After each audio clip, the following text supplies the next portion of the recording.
Okay, so now let's have group 3, right?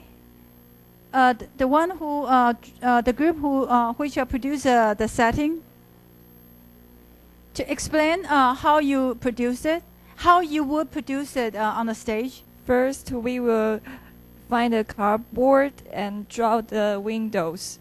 And the windows is kind of antique and full of dust. And then we will find the cross and we will hang on the roof and let it hang in the sky. And we will find, from the ceiling. Thank you. And we will find an old table, which is maybe like this. And we will find the fake old roses that is kind of withered. And we will find Bibles for like 2 or 3, and it's a dark Bible, and it's full of dust, of course, and antique as well. And we will find a couch that is almost that is really, really antique, and you can see the feather. The feather is, I don't know how to say that in English. 就是它会有一点点已经破损了。Yeah, it's worn out. As holes in it, and maybe worms in it. Because the priest is dying, so it's dead. So the couch is probably full of dust as well. That's our settings. I think they select some good some important props. For instance, window, because the boy looks out of the window. Okay, a couch as a representation that this is a living space. But I wonder why they didn't include the 3 books mentioned. It's a Bible, but not the boy didn't mention Bible. He mentioned 3 books with 3 titles, so maybe you need that. Okay, and I wonder if the rose is necessary. But this is up to you. I know that the group has thought about having a withered rose, so it's a dry rose maybe. But whether it is necessary or not is something to consider. And then if we do want to stage Araby, then maybe we'll need to divide up the space into the stage into 3 parts. One for the marketplace, later turn into the bazaar. One for the boys' house, inside and out, and one for the priest room or something like that. Okay, so this is just to get you started in visualizing the story. Trying to see how it happens. Okay, we'll go over the question numbers 1, 2, 3 first. Group 2, your job is to analyze images of enclosure, darkness, and decay, and religion. Group 2, yeah. From paragraph 1, the first sentence is said, North Richmond Street being blind. So we think that the street symbolizes the unchangeable environment. It's a contrast of the boy's romantic thinking. And where the boy lives is very dark and gloomy, without any vigor. From this kind of dark environment, we think it's a hint that the boy is doomed to fail. There won't be a happy ending. His dreams wouldn't be fulfilled. And the priest's death, we think, is a symbol of the decay of religion. And the apple tree in paragraph 2, we think is a symbol of religious image, because there's an apple tree in Bible too. There's a tree. It's a tree of knowledge. Besides religion, the priest has another interest. For example, the first book Abbott. Yeah, it's about romance. And the second book, Devout, is a symbol of, it's about religion. Mm-hmm. And the memories of Wittke is about detective novels. I think the group made a good point about how the introduction already suggests a sense of doom or a sense of failure, because I think the word blind alley is important. Blind here has two meanings. One is how the street itself has a dead end, and the other meaning the visual blindness. That people here are not able to see their environment very clearly. Okay, let's get the other group to talk about the images before we talk more about it. Group 6. We want to talk about the railway and the street scenes. The street is silent and dark. It can represent the boy's loneliness and isolation, which develop contradictions that trap him. And the story had talked about the train. The train was specially go to the bazaar, but the train is empty. It can also as a representative to what he has done is meaningless, cause he knows his affection to Megan's sister will never be done. Mm-hmm. And Here, let me read a few lines to support what Ken talked about. The sight of streets thronged with buyers and glaring with gas recalled to me the purpose of my journey. I took my seat in a third-class carriage of a deserted train. Okay, so this idea of the trains being deserted. And after an intolerable delay, the train moved out of the station slowly. It crept onward with among ruinous houses and over the twinkling river. Okay, so the idea that the houses are ruinous also suggests decay. Yeah. Okay, go ahead, Ken.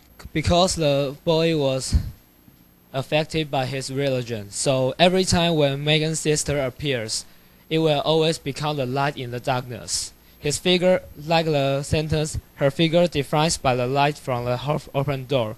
It was the boy's view. She will always be an unreachable and a holy person. Mm-hmm. Okay. Yes, indeed. I also like what Ken said about light in darkness.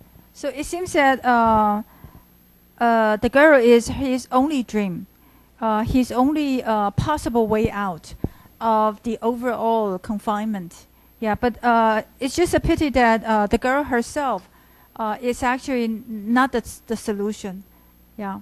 Okay. Does anyone else want to talk more about the images? We think that the young lady and the Araby and the two gentlemen flirting to each other is a symbol of the decay of the religions too. Yeah. The change of narration. So we have group 4 and group 1. Let me read it for you, and then you can explain. Okay, let me read it.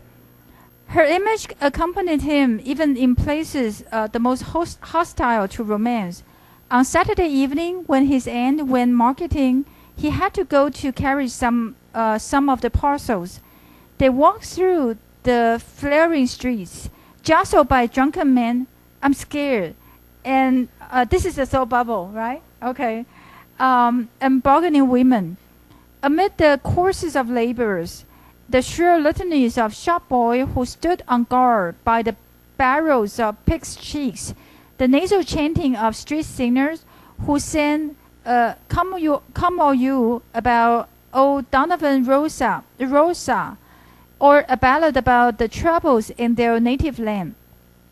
It's noisy. These noises converge in a single sensation of life for him. He imagined that he bore his chalice safely through a throng of foes. Her name sprang to his lips at moments in strange prayers and praises which he himself did not understand. I'm still stuck in the labyrinth of love. His eyes were often full of tears that he could not tell why. I'm so confused. and at times a flood from his heart seemed to pour itself out onto his bosom. He saw little of the future. He did not know whether he would ever speak to her or not. If he spoke to her, how he could tell her of his confused adoration. I would have put this all in maybe direct saw bubbles. I think this is more like a direct rendering of his thought. So maybe this is something to consider. But his body was like a harp, and this is more descriptive. But this part is more like a straight narration of his feelings. His body was like a harp, and her words and gestures were like fingers running upon the wires. One evening, the boy went into the back drawing room in which the priest had died. It was a dark, rainy evening, and there was no sound in the house. It's so silent and a little bit scary. Through one of the broken panes, he heard the rain impinge upon the earth. Cold and indifferences have filled the surrounding. The fine incessant noodles of water playing in the southern bed. Some damp, distant lamp or lighted window gleamed below him. He felt thankful that he could see so little. All his senses seemed to desire to veil themselves, and feeling that he was about to slip from them, he pressed the palms of his hands together until they trembled, murmuring, "Oh love," many times. One thing you could consider is that this way he is more aware of his confusion than maybe was presented in the original story. Yeah, but I think that's okay. In your revision, you can turn the boy into a more self-conscious boy, who is aware of his troubles, and then maybe towards the end, his awareness of the vanity in him will become more of a natural consequence of the whole process, because he's aware of the frustration, the conflicts, and then later on he's aware that everything is vain, something like that. Okay, so I think the choice of the point of view indeed can change our relation to the boy. In changing the narration into third person, I kind of feel that we have a narrator who is close to the narrator of the story of an hour. In a sense that this narrator is very sympathetic, very understanding of the boy. So close to the boy that this narrator knows what is happening in his mind. Yeah. Okay, very good. The second group. While Megan's sister spoke, she turned a silver bracelet round and round her wrist. She could not go, she said, because there would be a retreat that week in her convent. Her brother and 2 other boys were fighting for their caps, and the boy was alone at the railings. And we add some sentence at here. The boy felt that they're childish and immature. Megan's sister walked towards the boy, ignoring her brothers and other boys. She held one of the spikes, bowing her head towards him. The light from the lamp opposite their door caught the white curve of her neck, lit up her hair that rested there and falling, lit up the hand upon the railing. It fell over one side of her dress and caught the white border of a petticoat. It seems like she was elegant, sacred, and just visible as she stood at ease.